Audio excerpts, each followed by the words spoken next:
rero banyakubahwa turi n'iteka ryo kubakira kuri rino shure riri muri komine ya Bweru mu ntara ya Ruyigi.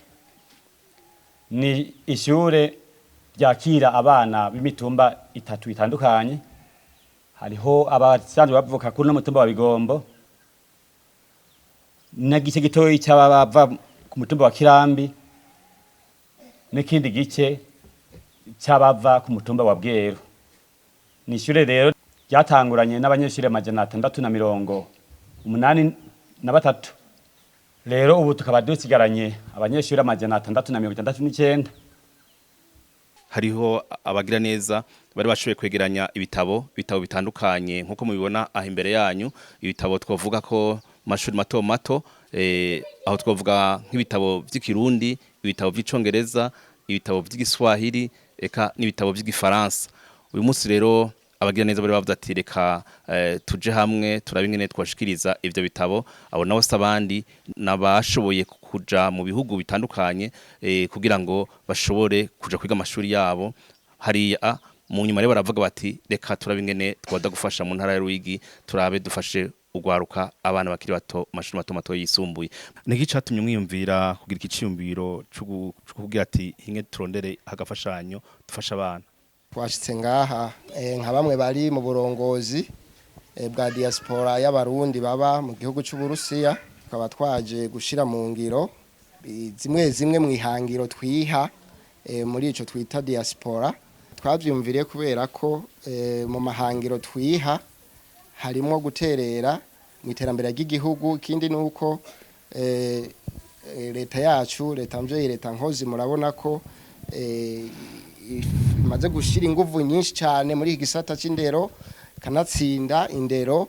Iyo tabaye akanovera, iyo tudasize inguvu mu ndero, igihugu ntigishobora gutera imbere guko ntigiheza ngo kironke incabwenge. Niyo mpamvu rero duheza twebwe nk'abashoboye kwiyungunganya tukaja hamwe, duheza tugashigikira inguvu leta imaze gukoresha kugira ngo tubandanye twubaka igihugu tucubakira hamwe. Muheje kuronka ingabire ibitabo, twavuga ibitabo by'igifaransa, igitabo c'ikirundi, igitabo c'igiswahili n'igitabo c'icongereza. Mwebwe mwiyumva gute? Nuwe munezero mwogaragaza kuri ingabire turonse? Turumva duhimbawe cyane kuko bije kuturamira hageze.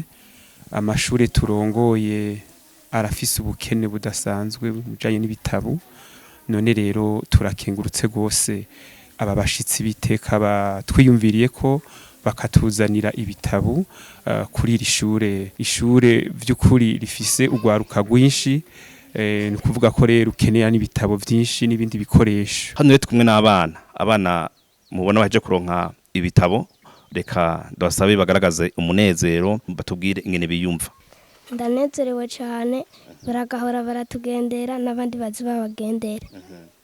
Je numva nezerewe cyane ko bashoboye kutugendera bakaduha ibitabo, kuko twe nta bitabo nivyo twari dufise byari bishaje.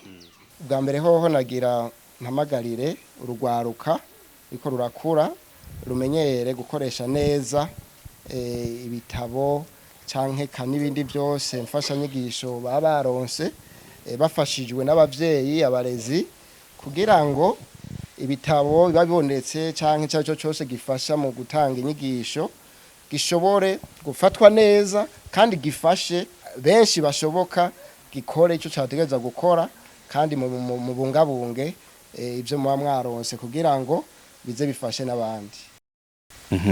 Ni giki nka diaspora mwimirije kuzofasha mu misiza mu bindi bisata bindi?